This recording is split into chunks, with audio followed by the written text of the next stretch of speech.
Berkenanlah ya Tuhan, karena kami ingin menikmati sabda-Mu. Kami ingin diberi kekuatan juga untuk melaksanakan firman-Mu. Setelah kami mengerti dengan baik apa yang akan disampaikan di atas mimbar ini. Sertailah ya Bapa hamba-Mu yang berbicara maupun saudara kami yang mendengar. Satukan dalam kebenaran oleh Roh Kudus yang akan memimpin kami semua.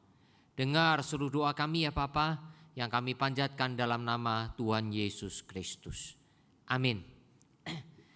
Jemaat Tuhan, mari kita akan membaca bagian firman Tuhan. Ada 3 bagian yang akan kita baca bersama-sama. Silakan dikeluarkan slide-nya.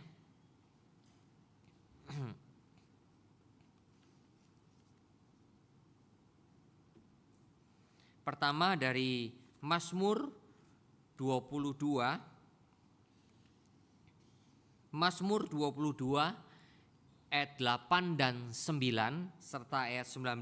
Demikian firman Tuhan. Semua yang melihat aku mengolok-olok aku, mereka mencibirkan bibirnya, menggelengkan kepalanya. Ia menyerah kepada Tuhan, biarlah Dia yang meluputkannya. Biarlah Dia yang melepaskannya, bukankah Dia berkenan kepadanya? Ayat 19. Mereka membagi-bagi pakaianku di antara mereka, dan mereka membuang undi atas jubahku. Yang kedua dari Matius 27 ayat 39 dan 43, saya bacakan untuk saudara sekalian. Orang-orang yang lewat di sana menghujat Dia dan sambil menggelengkan kepala. Ayat 43, ia menaruh harapannya pada Allah, baiklah Allah menyelamatkan dia jikalau Allah berkenan kepadanya, karena ia telah berkata, aku adalah anak Allah. Terakhir Yohanes 19 ayat 23 dan 24. Sesudah prajurit-prajurit itu menyalibkan Yesus, mereka mengambil pakaiannya lalu membaginya menjadi 4 bagian untuk tiap-tiap prajurit 1 bagian. Dan jubahnya juga mereka ambil. Jubah itu tidak berjahit, dari atas ke bawah hanya 1 tenunan saja. Karena itu mereka berkata seorang kepada yang lain, janganlah kita membaginya menjadi beberapa potong, tetapi baiklah kita membuang undi untuk menentukan siapa yang mendapatnya. Demikianlah hendaknya, supaya genaplah yang ada tertulis dalam kitab suci. Mereka membagi-bagi pakaianku di antara mereka, dan mereka membuang undi atas jubahku. Hal itu telah dilakukan prajurit-prajurit itu. Demikian firman Tuhan. Berbahagia kita yang membaca, merenungkan, dan melakukan firman Tuhan. Saudara, kita akan mempelajari tentang Yesus dipermalukan. 2 minggu lalu kita telah belajar bagaimana Yesus dijual oleh sahabatnya, yaitu oleh muridnya sendiri. Dan minggu lalu harusnya kita mendengarkan bagaimana saksi-saksi dusta diperhadapkan, didatangkan untuk mendustai Yesus. Dan hari ini minggu ketiga kita akan belajar bagaimana Yesus dipermalukan. Saudara yang dikasihi Tuhan, kita bersyukur saudara, kehidupan Yesus adalah kehidupan yang semuanya dinubuatkan oleh kitab suci. Tolong ya. Seluruh kehidupan Yesus dinubuatkan oleh kitab suci, Alkitab, ya, khususnya Perjanjian Lama. Dari kelahiran, pelayanan, penderitaan, kematian, kebangkitan, kenaikan, dan kedatangannya kembali yang kedua. Jadi 7 aspek dari kehidupan Yesus ini semua dinubuatkan oleh Alkitab. Saudara, kita bersyukur, kita sungguh bersyukur. Saudara, karena itulah kalau kita tidak menjadi Kristen sungguh-sungguh, itu betul-betul orang yang paling malang. Bukan dari Malang, sudah dari kota Malang. Tapi orang yang paling malang kalau kita tidak sungguh-sungguh ikut Yesus dan tidak mengerti siapa Yesus itu. Mari kita lihat bersama-sama. Nah, saudara, ada seorang Yahudi namanya Alfred Edersheim, ya. Dan dia akhirnya bertobat, ya. Orang ini hidup di abad 19 dari 1825 sampai 1889. Dia seorang rabi Yahudi. Seorang rabi Yahudi itu berarti paham perjanjian lama dengan baik, ya. Dia bertobat menjadi Kristen. Jadi saudara, dalam pemahamannya akan perjanjian lama, maka dia menyusuri, dia mengikuti satu demi satu, lalu didata. Menghitung ada 456 nubuat Mesias dalam perjanjian lama. Saudara, saya mengambil Alfred oleh karena dia seorang Yahudi, seorang rabi, dan kemudian bertobat.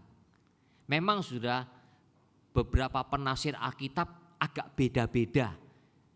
beda-beda menghitung nubuatan tentang Yesus, tentang Mesias. Ada yang ngomong 300, ada yang ngomong 100-an gitu ya. Tapi saya mengambil Alfred Edersheim ini. Oleh karena memang dia dipakai bukunya oleh banyak sekali penafsir-penafsir Alkitab yang bertanggung jawab. Sehingga saudara, saya mengambilnya 456 nubuat. Bayangkan saudara, kalau saya mengikuti dia, saya khotbahkan kepada saudara 1 tahun 52 minggu, berarti berapa tahun saudara? Hampir 9 tahun saya harus mengkhotbahkan semua nubuatan Mesias. Betul kan? Iya. Hampir 9 tahun. Kecuali kalau saudara mau cepat, setiap hari kebaktian, maka 1 tahun setengah saudara. Ya, 1 tahun 4 bulanan lah kira-kira. Baru apa? Selesai mengkhotbahkan mengenai nubuat tentang Yesus. Menurut statistik saudara, 1 orang bisa menggenapi 1 nubuat, itu hebat. Itu hebat. Tapi menurut statistik saudara, 1 orang menggenapi 8 nubuat, berarti kemungkinannya 1 berbanding 10 pangkat 18. Jadi saudara, 1 orang menggenapi 8 nubuat saja, 8 saja, itu berarti kemungkinannya berapa? 1 berbanding 1 miliar. Nolnya 18. Nolnya 18. 1 miliar. Saya udah gak bisa lagi ngomong sudah. Itu baru 8 nubuat. Karena itu sudah Yohanes Pembaptis itu dikatakan sendiri oleh Tuhan Yesus. Di antara semua nabi-nabi di perjanjian lama, Yohanes Pembaptis adalah orang besar. Betul kan? Saudara ingat gak baca Injil? Iya. Tapi Yesus kemudian ngomong, yang terkecil dalam kerajaan surga lebih besar dari Yohanes Pembaptis. Kenapa Yohanes Pembaptis dikatakan yang paling besar? Dia dinubuatkan oleh perjanjian lama. Mengenai apa? Makanannya dari belalang, betul kan? Dan madu. Pakaiannya dari kulit, ya kan? Kemudian hidupnya di padang belantara. Dia menyerukan suara berseru-seru, luruskanlah jalan bagi Tuhan. Itu Yohanes Pembaptis. Berapa nubuat untuk Yohanes Pembaptis itu? Saudara yang dikasih oleh Tuhan. Karena itulah kalau kita melihat Yohanes Pembaptis saja luar biasa. Ya, itu untuk 8 nubuat. 1 berbanding 10 pangkat 18. Ya. 1 berbanding 1 miliar. Penduduk dunia aja baru 7-8 miliar, betul kan? Ini miliar saudara. nolnya 18. Jadi saudara, kalau triliun kan nolnya berapa saudara? Nolnya 12, betul kan? Nolnya 12. Triliun, kuadriliun, nolnya 16. Nah saudara yang dikasih oleh Tuhan, kita lihat lagi 48 nubuat. Ya, televisi yang di depan ini enggak kelihatan. 48 nubuat, 10 pangkat 157. Nolnya 157. 1 berbanding 1, 157. Saudara apa? Mulutnya capek ngitungin 157. Nah kalau satu orang menggenapi 456 nubuat, ini hanya Yesus, hanya Yesus. Itu ada saudara, ada orang-orang yang berkepercayaan lain, beragama lain, mencoba untuk apa? Mencocok-cocokkan ya pemimpinnya sesuai dengan nubuat. Karena apa? Pengertiannya di dalam Alkitab, kitab suci, nabi-nabi bernubuat dan ketika nubuat itu digenapi, itu kemungkinannya statistiknya luar biasa. Kayak itu saudara yang dikasih oleh Tuhan. Kalau saudara dan saya sudah mengerti ini, lalu enggak betul-betul cinta Yesus, enggak betul-betul ikut Yesus, enggak betul-betul mendalami firman Tuhan, saudara kita orang yang paling malang. Kayak itu minggu lalu katakan, Yesus adalah orang yang paling sempurna. Dan orang yang ngomongnya Kristen, lalu dia apa? Murtad. Dia tidak mau lagi ikut Tuhan. Itu orangnya apa? Orang yang tidak tahu mengenai Alkitab menurut saya. Imannya tidak betul-betul, tidak punya iman sejati. Saudara yang dikasih oleh Tuhan, karena itulah dari pemahaman ini saja. Saudara kalau saya berkesempatan masih menyusun khotbah nantinya. Nanti saya akan beri satu demi satu susun bagaimana kehidupan Yesus. Ya, saya akan susun dengan baik supaya saudara tahu sepanjang tahun itu bagaimana kehidupan Yesus, pelayanan Yesus yang semuanya tanda petik menggenapi kitab suci. Kita harus bersyukur saudara. Karena itulah kita menjadi orang yang paling berbahagia karena apa? Hanya Yesus. Ini tidak ada di agama lain. Karena itulah kenapa harus pindah? Memang betul hak orang untuk pindah. Tetapi sudah kalau Yesus telah menggenapi semuanya dengan kemungkinan yang begitu sangat kecil sekali. Hanya Yesus yang menggenapi itu semua. Nah karena itulah saudara, bagaimana Yesus dipermalukan ini kita akan pelajari dan kemudian kita akan melihat implikasinya. Kita lihat aplikasinya dalam kehidupan kita sebagai orang Kristen. Ya. Bagaimanapun juga saudara dan saya harus menjadi murid Yesus, bukan? Karena satu-satunya yang bisa kita teladani hanya Yesus. Tidak ada yang lain. Saya enggak bisa diteladani oleh saudara, tidak bisa. Karena saya manusia biasa, ada kelemahan, ada kekurangan. Saudara dan saya harus meneladani Yesus satu-satunya Tuhan kita. Dialah juru selamat kita. Mari kita lihat dari nubuatan Alkitab bagaimana Yesus dipermalukan. Yang pertama adalah bagaimana Yesus diolok-olok sampai dihujat. Ya. Saudara, orang mengolok-olok dan menghujat Yesus itu berarti tujuannya cuma satu, yaitu merendahkan. Saudara, di dalam dunia yang berdosa, saya juga sadar anak-anak remaja, anak-anak muda juga ada bully, ya, ada proses bully. Bully dilakukan oleh orang-orang tertentu kepada orang lain yang kelihatan lemah dan kelihatan bisa dilemahkan. Ya, tujuannya apa? Merendahkan. Ya, saya juga dulu pada waktu remaja itu juga dibully, sudah pernah mengalami pembulian, ya, direndahkan, ya, saudara.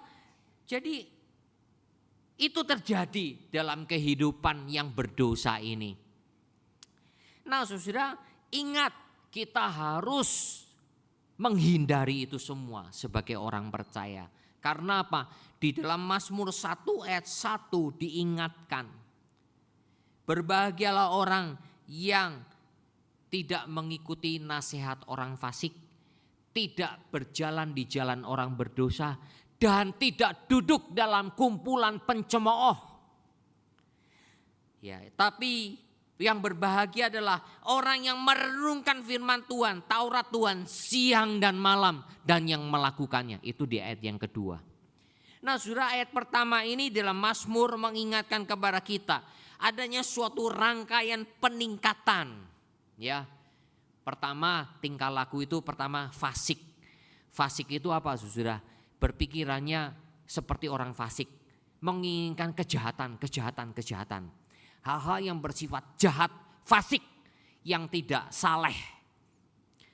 Biasanya setelah begitu saudara, kita akan melakukan dosa. Akan berjalan di jalan orang berdosa. Setelah begitu saudara, akan duduk bersama dalam kumpulan pencemooh.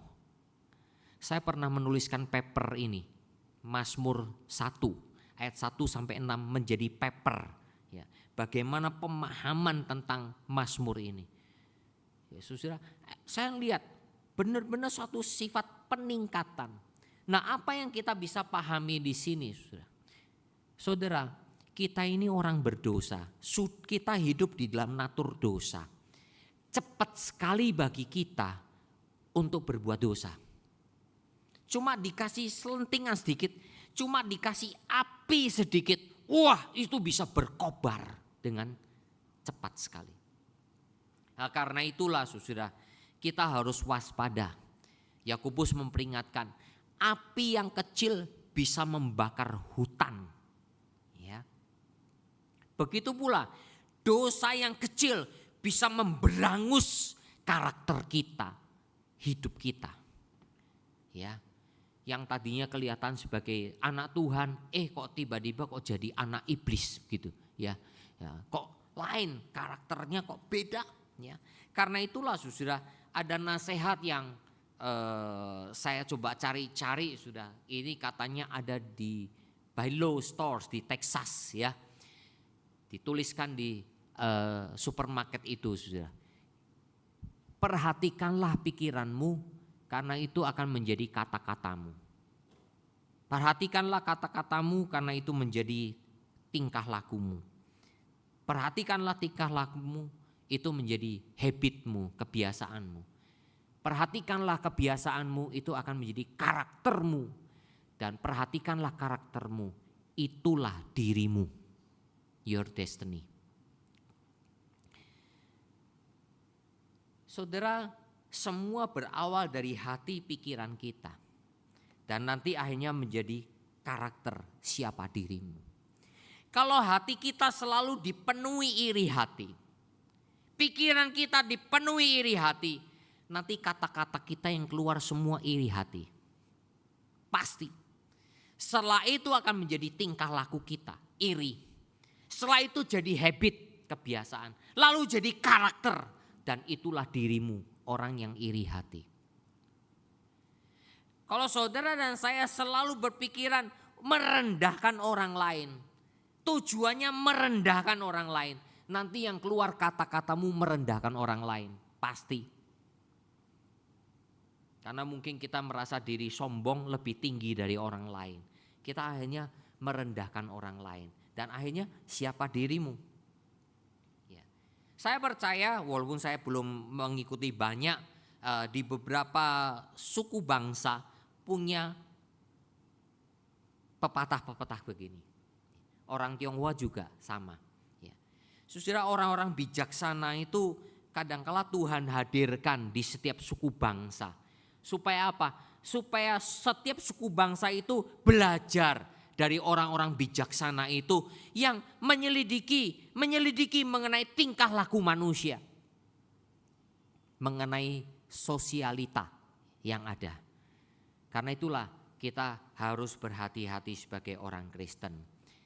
Watch ya kata-kata, Perhatikan, waspada, waspada. Words, action, touch, character, dan habit. Saudaraku yang kasih oleh Tuhan, karena itulah ketika orang-orang Yahudi itu, ahli Taurat, orang Farisi, orang Saduki, mereka kan banyak iri hati kepada Tuhan Yesus. Ya, iri hati, semuanya iri hati keluar dari hati mereka, pikiran mereka. Sehingga saudara, apa saja yang diperbuat Yesus, yang sebetulnya memuliakan Allah, yang sebetulnya telah menjadi berkat bagi banyak orang, sama ahli Taurat, orang Farisi, mahkamah agama, semuanya dianggap salah. Semuanya. Ya. Karena mereka iri hati. Ya. Mereka iri hati. Sebab itulah sudah mereka sampai mendatangkan saksi-saksi dusta. Ya. Saudara yang dikasih oleh Tuhan, bahkan orang-orang yang demikian ini hebat saudara. Cemoohannya bernada rohani.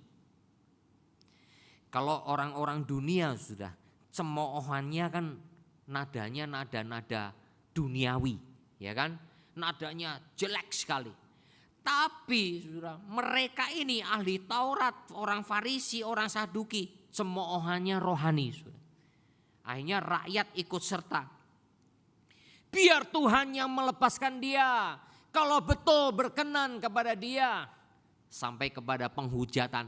Biar dia dibebaskan. Kalau benar dia anak Allah. Saudara yang dikasih oleh Tuhan. Itulah cemoohan rohani. Cemoohan rohani tapi cemoohan. Ini suatu paradoks. Saudara. Cemoohan itu sebetulnya olok-olok itu kan sebetulnya bersifat duniawi dan dosa. Tapi ini rohani sudah. Katulah sudah di dalam guyonannya hamba Tuhan. Saya bukan rohani. Kalau sudah berdosa jadi rohana. Ya. Itu sampai plesetannya begitu ya. Saudara yang dikasih oleh Tuhan. Kadangkala dalam kehidupan kita melayani ikut Tuhan. Kita kadangkala juga memakai ayat-ayat firman Tuhan itu untuk bersifat mencemooh. Itu sebetulnya suatu hal yang kontradiksi sekali. Ya. Harusnya saudara dan saya menghindari itu. Tapi itu semua sudah terjadi pada waktu Yesus dihina, diolok-olok, dihujat oleh orang-orang Yahudi. Yang sebelumnya memuliakan Allah, sebelumnya berseru Hosana, Hosana. Tapi tidak lama kemudian mereka ikut arus, salibkan dia, salibkan dia. Kalau betul dia anak Allah, lepaskan. Kalau betul Tuhan berkenan, tunjukkan. Mereka bukankah meminta tanda? Saudara, mereka pernah datang kepada Yesus. Yesus, mintalah tanda. Ayo kalau kamu betul-betul Mesias, minta tanda. Nanti saya akan khotbahkan ini juga, saudara. Di sini, GKI Surabaya. Ya, dalam perangkaian Jumat Agung ini. Tapi saya enggak keluarkan dulu, saudara, ilmu saya. Ya, maksudnya pergumulan saya. Nanti saudara tunggu waktunya. Saudara, mereka minta tanda. Tuhan Yesus katakan, kalau engkau melihat semua pekerjaanku, apa yang telah aku lakukan, ini semua tanda-tanda.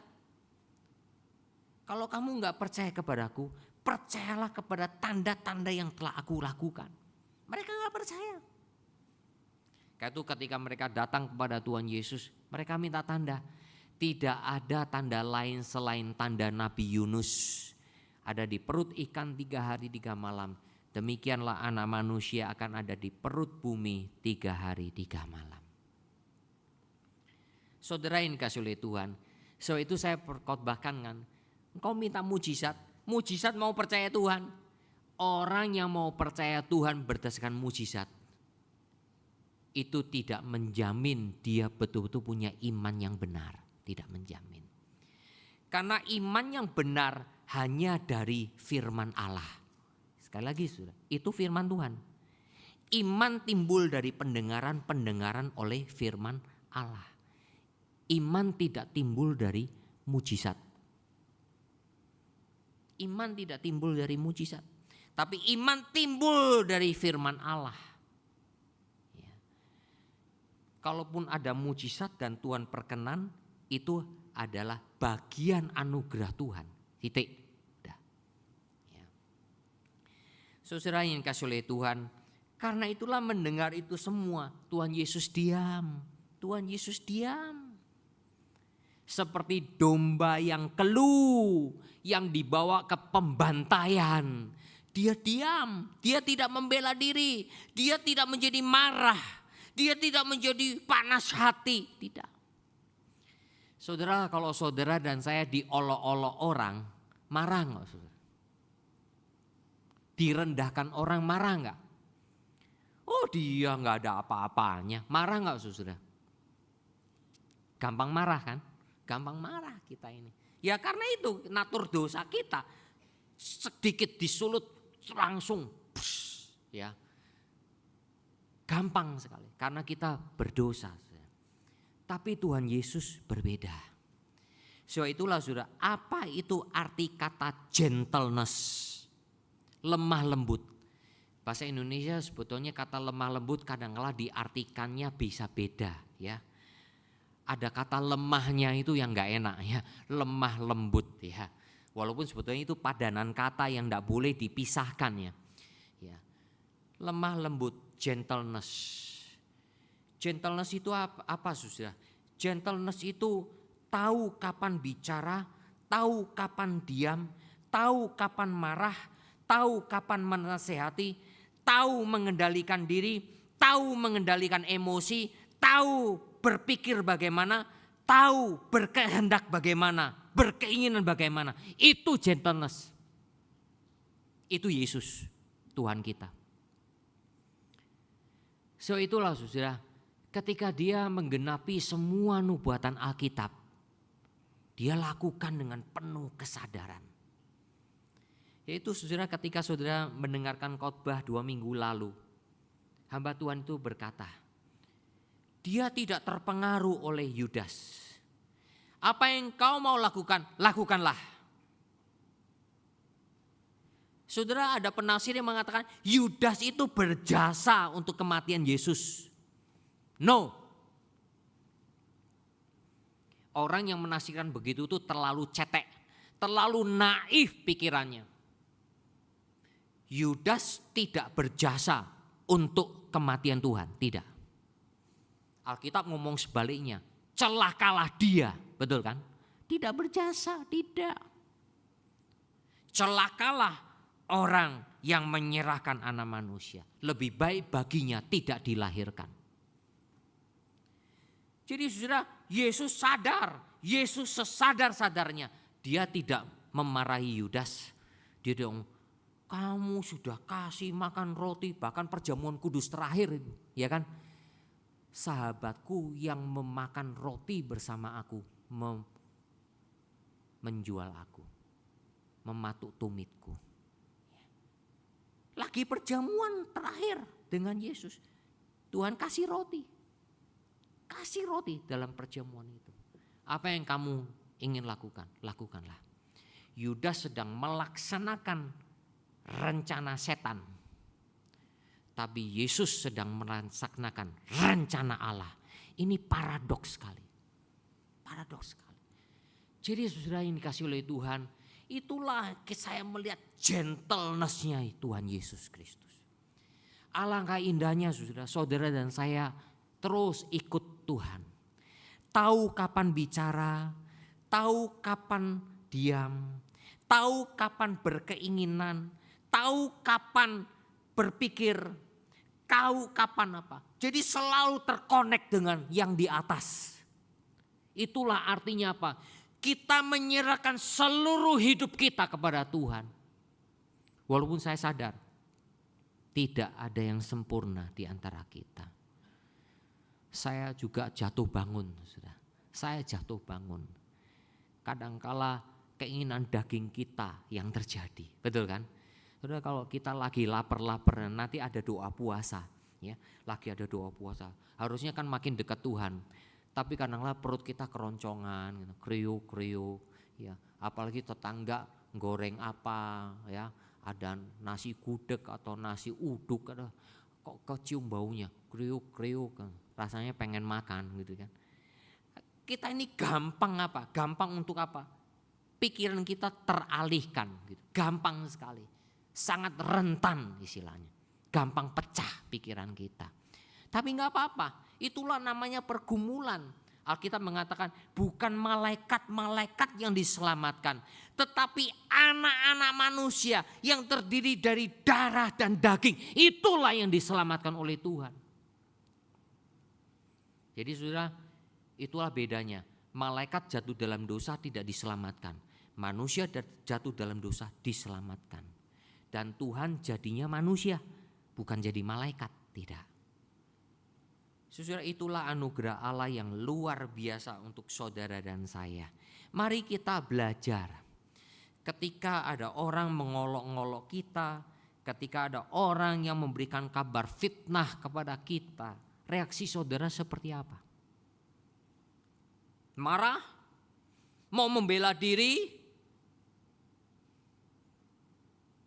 Pikirkanlah dengan hikmat Tuhan. Yesus tahu kapan bicara, termasuk dengan Pilatus. Ketika Pilatus, kamu tidak mengerti kebenaran. Apakah kebenaran itu? Setelah itu Yesus tidak mau ngomong lagi sama Pilatus. Tidak mau ngomong. Karena dia langsung tahu orang ini kualitasnya seperti apa. Tapi saudara dan saya jangan berlagak seperti Tuhan Yesus ya. Kualitasmu seperti apa? Tidak perlu saudara. Karena kualitas kita semua sama, orang berdosa. Kualitas kita semua sama, orang berdosa yang diselamatkan karena anugerah Allah. Titik. Itu saja ya. Jadi saudara, mari kita belajar seperti Yesus. Menuju kepada kesempurnaan walaupun tidak akan sampai selama kita hidup. Kecuali kita mendapatkan kebangkitan di hari antara orang mati nantinya ketika Tuhan datang kedua kali. Saudara, setelah Yesus Kristus diolok-olok, ya, dihujat sedemikian, hal yang kedua yang sangat memalukan yaitu ditelanjangi dan dipertontonkan. Saudara, Yesus dipermainkan secara politik oleh kekuasaan. Wah, banyak sekali di sini kekuasaan. Mahkamah agama Yahudi, wali negeri Romawi Pilatus, raja wilayah Herodes, tambah prajurit-prajurit Romawi. Kalau mau ditambah juga dengan apa? Orang-orang Yahudi. Kekuasaan. Saudara dan saya harus sadar yang namanya kekuasaan kalau tidak ada hikmat itu berbahaya. Orang yang punya kekuasaan itu biasanya akan memamerkan kekuasaannya.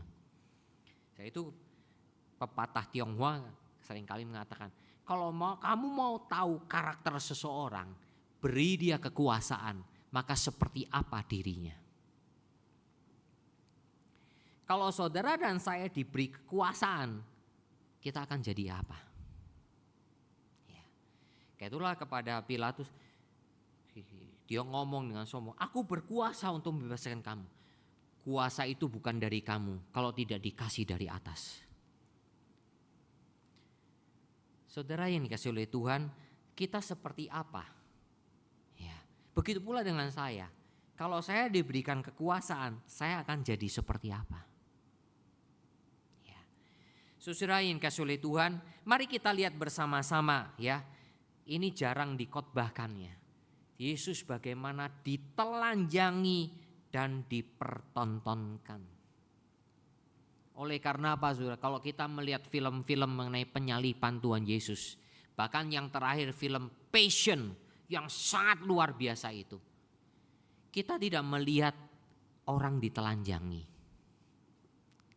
Oleh karena memang kita masih ada adatnya, jangan sampai itu berpikiran pornografi. Tetapi sudah hampir semua penafsir, hampir semua ahli sejarah mengatakan orang yang disalibkan itu semua ditelanjangi. Saudara, inilah gambar-gambar pakaian-pakaian yang dikenakan oleh orang-orang Yahudi pada zaman Tuhan Yesus. Saudara, Yesus dikenakan jubah kebesaran oleh Herodes saat di hadapannya. Lukas 23 ayat 11. Lalu Herodes mengolok-olok dia juga, lalu memberikan jubahnya dikenakan kepada Yesus. Nah, jubah Herodes itu warna apa ya? Ada yang ngomong warna ungu, karena biasanya pembesar Romawi pakai ungu. Tapi ada yang ngomong putih, karena pembesar atau raja Yahudi pakainya putih. Nah, Herodes menganggap diri sebagai apa? Sebagai raja orang Yahudi berarti putih, atau sebagai pembesar Romawi berarti ungu. Nah, memang saudara, ini suatu yang sulit sekali, karena dalam terjemahan versi Vulgata Latin ngomong putih, Syria merah tua seperti kirmisi, ya merah tua, kok lupa saya. Ya, kemudian Persia dan Arab mengatakan merah saja, ya. Tapi kalau lihat Markus 15 ayat 20a, mungkin sekali warna ungu, ya, mungkin sekali warna ungu. Saudara, kita tidak akan memperdebatkan ini, tapi yang kita mau perdebatkan, mau kita pikirkan adalah mengenai bagaimana Yesus ditelanjangi. Yohanes 19 ayat 23-24 adalah penggenapan dari Mazmur 22, Mazmur dari Daud. Pakaian luar dibagi jadi 4. Pakaian luar itu sudah jubah luar, ikat pinggang, sandal dan sorban penutup kepala. Saya kembali lagi. Nah, itu sudah di paling kiri itu ada sorban kepala, itu seperti bentuk kain juga, ya. Kemudian ada jubah luar, kemudian ada ikat pinggang. Ikat pinggangnya pun adalah sehelai kain. Yang paling bawah kaki. Ya. Jadi Tuhan Yesus mengenakan ini. Karena itulah dibagi 4 oleh mereka masing-masing. Diundi mereka dapat berapa, ya. Masing-masing dapat satu bagian. Ada yang dapat jubah luar, ada yang dapat ikat pinggangnya, akan dapat sandalnya, ada yang dapat sorban penutup kepalanya. Setelah pakaian luarnya dilucuti, kemudian pakaian dalamnya juga dilucuti, diambil. Dan inilah yang dikatakan diundi. Tidak mungkin bagi kita membagi 4. Mengapa? Karena pakaian dalam ini seperti ini, saudara. Ya, ini dari peninggalan sejarah. Ya, saya ada buku dalam bentuk PDF, ya, sehingga saya ambil masukkan ke sini. Ini kira-kira, ya. Tapi katanya ada penafsir yang mengatakan pakaian dalamnya Tuhan Yesus itu sangat bagus, ya. Karena apa? Pakaian ini disebut tunic atau chitona dalam bahasa Yunani. Itu berupa satu tenunan utuh dengan lubang yang ada untuk leher kepala untuk memasukkannya dan untuk kedua tangannya kanan kiri. Ya. Bahkan ini ditulis oleh Josephus, seorang ahli sejarah Yahudi abad mula-mula Masehi. Josephus ini bukan orang sembarangan. Josephus itu boleh katakan saksi sejarah banyak hal di zaman Tuhan Yesus. Jadi Josephus sendiri mengakui, jadi ini satu tenunan, jadi luar biasa sekali, indah, sampai ada yang katakan sangat putih bersih. Nah, ini seperti yang dikenakan oleh imam besar. Jadi sudah pada waktu Tuhan Yesus dilucuti semuanya, ditelanjangi semuanya. Orang-orang melihat itu berarti ingin mempermalukan Tuhan Yesus. Tetapi Tuhan Yesus Kristus menyerahkan itu semua ke tangan orang-orang yang berlagak berkuasa. Tapi sebetulnya Tuhan Yesus Kristus sedang melaksanakan misi ilahi, bahwa dia adalah imam besar yang sedang menjalankan satu tugas menjadi pengantara antara Allah dan manusia. Itulah yang dikatakan oleh seorang penafsir Alkitab namanya William Barclay. Dia hidup di abad ke-20. Ya. Dia mengatakan, berulang kali kita melihat ada dua arti yang begitu banyak dinyatakan dalam kalimat-kalimat Yohanes. Yaitu arti yang ada di permukaan, arti yang secara lahiriah, tapi juga yang kedua arti yang amat dalam, deeper inner meaning. Arti yang dalam. Nah, pakaian dalam Tuhan Yesus itu menggambarkan bahwa dia adalah imam besar yang sempurna, yang membuka jalan yang sempurna bagi semua orang kepada Tuhan. Jadi saudara, Yesus Kristus betul-betul sedang menjalankan itu. Itulah arti yang ingin dikatakan oleh Yohanes, sang penulis Injil. Memang menggenapi secara lahiriah, betul, semua pakaiannya dilucuti, dia ditelanjangi, dia dipermalukan. Tapi dengan tubuh yang sudah hancur, lebur oleh karena siksaan dari prajurit-prajurit Romawi. Dan minggu depan saudara akan mendengarkan bagaimana siksaan yang Yesus alami. Supaya dari sini saudara dan saya semakin mengerti makna arti Yesus menanggung dosa kita. Semakin mengerti itu. Jadi saudara, bagi kita betul Yesus ditelanjangi, memalukan. Memalukan. Saya mengerti saudara, kalau terjadi penganiayaan, orang-orang Kristen disiksa bahkan oleh karena orang-orang yang membenci anak-anak Tuhan, mereka ditelanjangi semua. Memalukan, pasti kita malu. Tapi saudara, Tuhan telah menanggung itu semua untuk saudara dan saya. Kayak itu Tuhan mengatakan apa? Siapa yang malu mengakui aku di hadapan manusia, aku akan malu mengakuinya di hadapan Allah. Bukankah gitu? Kalau saudara ingat kata-kata Tuhan Yesus. Tuhan Yesus sendiri sudah dipermalukan. Dia menanggung semua hal itu. Supaya saudara dan saya jangan sekali-kali mempermalukan nama Yesus. Dan jangan menjadi malu hanya karena kita pengikut Yesus. Beranilah bersaksi. Tapi sudah bukan berani dengan sok-sokan, bukan. Tapi berani dengan apa? Pemahaman, bergantung sepenuhnya kepada Tuhan. Tuhan kuatkan aku menjadi saksimu. Tuhan kuatkan aku menjadi muridmu. Menjadi orang-orang yang boleh mengabarkan semua keajaiban perbuatan Tuhan untuk saudara dan saya. Saudara, inilah yang kita pelajari pada hari ini. Yesus dipermalukan. Tapi dia dengan gentleness sebagai seorang anak manusia. Selain juga sebagai seorang anak Allah. Ya, kalau mau saya sebutkan. Sebagai anak Allah. Dia menanggung semuanya itu. Dan bagaimana saudara dan saya menjadi pengikut Yesus.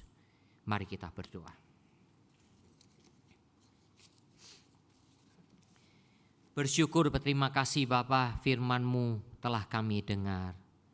Biarlah Tuhan berbicara kepada kami. Seberapa sungguh-sungguh kami menjadi pengikut Yesus.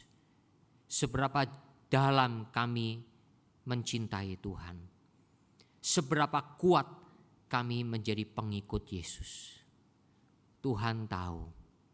Tolong kami Tuhan, kami ini lemah. Biarlah kami selalu mau bersandar kepadamu. Yesus telah dipermalukan. Biarlah kami tidak menjadi malu hanya karena disebut pengikut Yesus. Dan jangan sampai juga Bapa, kami diketahui sebagai anak-anak Allah, tapi ternyata hidup kami mempermalukan Tuhan. Tolong ya Bapa, jangan sampai terjadi dalam hidup kami. Terima kasih, kuatkanlah kami semua untuk semakin bersungguh-sungguh dalam mengikut Tuhan. Dalam nama Tuhan Yesus Kristus kami berdoa. Amin.